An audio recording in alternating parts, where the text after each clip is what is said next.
Kembali belajar bersama Bu An. Bagaimana kabar anak-anak hari ini? Sehat semua? Semoga hari ini anak-anak tetap sehat dan juga semangat dalam belajar. Kali ini Bu An akan membahas materi buku tematik kelas 3, tema 1, subtema 3 pertumbuhan hewan, pembelajaran 4. Materi ini ada di halaman 124 sampai dengan 130. Baik anak-anak, Ibu langsung ke pembahasan materi ini. Materi pembelajaran 4, ayo mengamati. Kamu sudah mempelajari pertumbuhan hewan. Kamu juga sudah mempelajari perkembangbiakan hewan. Hewan berkembang biak dengan cara yang berbeda-beda. Setiap tahapan perkembangbiakan hewan juga berbeda-beda. Amati gambar di bawah ini. Tanpa pada gambar di sini ada gambar telur ayam, ada gambar anak ayam dan induk ayam. Ada juga gambar kupu-kupu. Kita amati pada gambar anak-anak. Tanpa pada gambar ini adalah daur hidup kupu-kupu. Dimulai dari telur, tahap kedua adalah ulat, tahap ketiga adalah kepompong. Selanjutnya, tahap keempat adalah kupu-kupu dewasa. Gambar di atas menunjukkan daur hidup kupu-kupu. Setelah beberapa hari, telur kupu-kupu menetas menjadi ulat. Ulat memakan daun-daunan sehingga tubuhnya menjadi besar. Ulat mencari tempat untuk berdiam diri dan membentuk kepompong. Setelah itu, tubuh ulat berubah menjadi kupu-kupu. Semua makhluk hidup memiliki daur hidup. Betapa sempurnanya ciptaan Tuhan. Ceritakan setiap tahapan daur hidup kupu-kupu menggunakan kalimatmu sendiri. Baik, di sini Bu memberi contoh anak-anak. Tahap yang pertama adalah telur. Daur hidup kupu-kupu dimulai dari telur.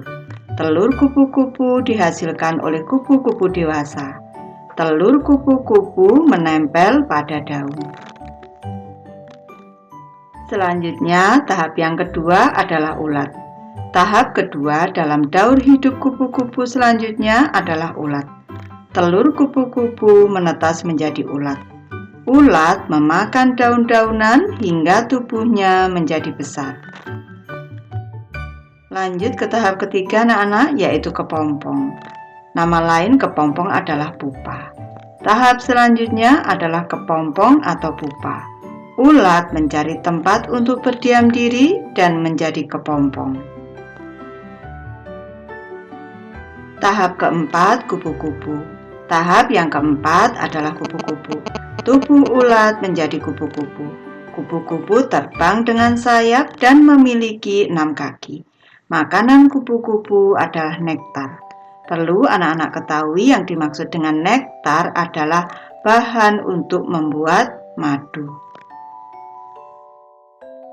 Ayo berlatih anak-anak. Tuliskan 2 pertanyaan berdasarkan gambar kupu-kupu di samping. Baik, di sini Ibu memberi 2 contoh kalimat tanya. Yang pertama, apa makanan kupu-kupu? Dan yang kedua, bagaimana cara kupu-kupu berkembang biak? Jangan lupa dalam menulis kalimat tanya, awal kalimat menggunakan huruf kapital, akhir kalimat diberi tanda tanya. Ada banyak jenis kupu-kupu yang dapat kita temui di sekitar kita. Ukuran kupu-kupu ada yang besar dan ada yang kecil dengan bermacam-macam warna dan motif.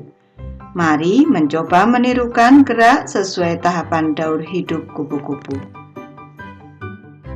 Ayo mencoba anak-anak, lakukan pemanasan terlebih dahulu. Sebelum melakukan olahraga, kita harus melakukan pemanasan untuk menghindari cedera saat berolahraga. Ikuti gerakan sesuai gambar. Kita amati pada gambar yang pertama, ini adalah posisi tidur terlentang sambil mendekap kaki dan badan. Ini adalah gerak telur anak-anak.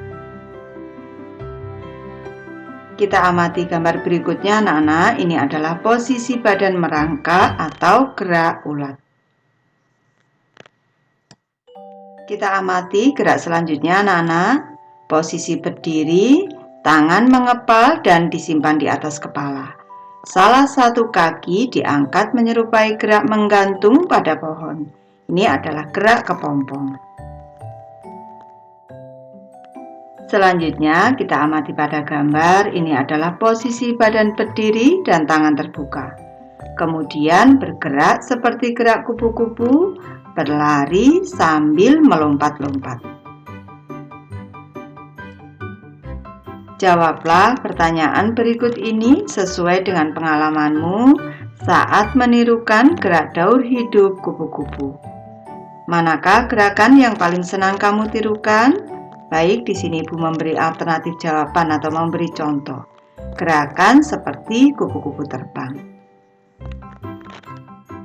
Pertanyaan kedua anak-anak, manakah gerakan yang paling mudah kamu tirukan? Ibu memberi alternatif jawaban. Gerakan merangkak seperti gerak ulat. Pertanyaan ketiga, manakah gerak yang paling sulit kamu tirukan? Gerakan seperti gerak telur. Amati gerakan yang dilakukan temanmu.